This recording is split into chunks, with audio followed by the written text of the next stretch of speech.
या देवी सर्वभूतेषु कालरात्रिरूपेण संस्थिता नमस्तस्यै नमस्तस्यै नमस्तस्यै नमो नमः। एक बार शुंभ और निशुंभ नामक दो राक्षसों ने ब्रह्मा जी की कठोर तपस्या किया और कठोर तपस्या करने के पश्चात जब ब्रह्मा जी प्रसन्न हुए तो उनसे वर मांगा कि मुझे अमरता का वरदान प्राप्त हो, मुझे कोई ना मार सके। तो ब्रह्मा जी ने कहा इस सृष्टि में ऐसा कोई नहीं है कि जो अजर हो अमर हो। तो उन्होंने कहा कि अगर हमारा वध भी हो तो एक स्त्री के हाथों से हमारा वध हो।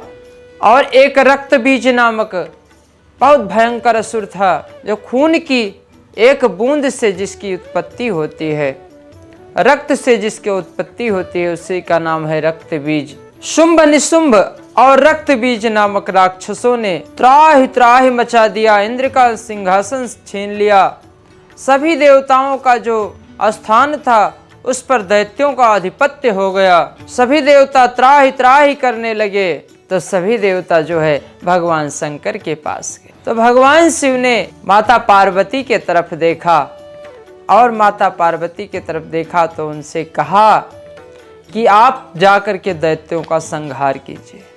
माता ने फिर जाकर के चतुर्भुज रूप धारण किया। कहते कि एक हाथ में उनके कांटेदार अस्त्र था और एक हाथ में फरसा था। एक हाथ से आशीर्वाद दे रही थी माता और दूसरा हाथ भक्तों के आश्वासन के लिए नीचे कर रखा था। माँ ने युद्ध किया शुंभ निशुंभ से और उनका वध कर दिया। जब उनका वध हो गया तो रक्त बीज बच गया और रक्त बीज का माँ वध कर ही रही थी। उसको वरदान था कि इसका अगर खून पृथ्वी पर अगर एक बूंद भी गिरेगा तो जितने बूंद खून नीचे धरती पर गिरेगा उतने असुर रक्त बीज का जन्म होगा। कहते हैं कि गधे की सवारी करके विकराल रूप धारण किया, खुले हुए केस, विकराल भयंकर रूप धारण किया। बाएं साइड के दोनों हाथों में कहते हैं ऊपर कांटेदार एक अस्त्र था और नीचे के हाथों में फरसा था और जो दाहिने साइड के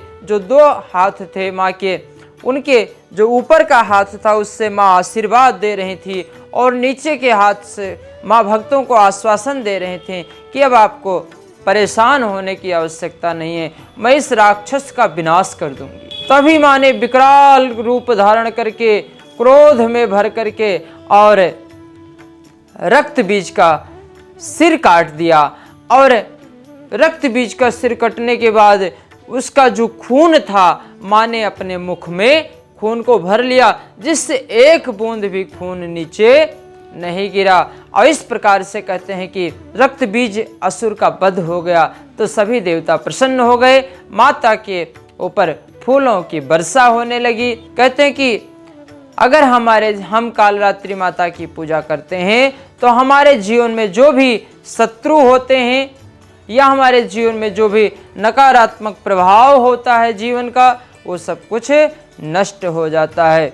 कहते हैं कि माता जो वस्त्र धारण करती हैं लाल रंग का वस्त्र होता है माँ का। इस प्रकार से कहते हैं जो भक्तजन पूजा करते हैं, पूजा करने की जो विधि होती है, भक्तजन सुबह स्वच्छ हो करके अपने मंदिर को स्वच्छ करके माता रानी की भक्ति भाव से पूजा करें। और जो इस प्रकार से भक्ति भाव से माँ की पूजा करते हैं, माँ की कृपा से उनकी मनोकामना अवश्य पूर्ण होती है। माई मेरी सच्चियाँ जोता वाली माता तेरी सदा ही जय। बोल सांचे दरबार की जय।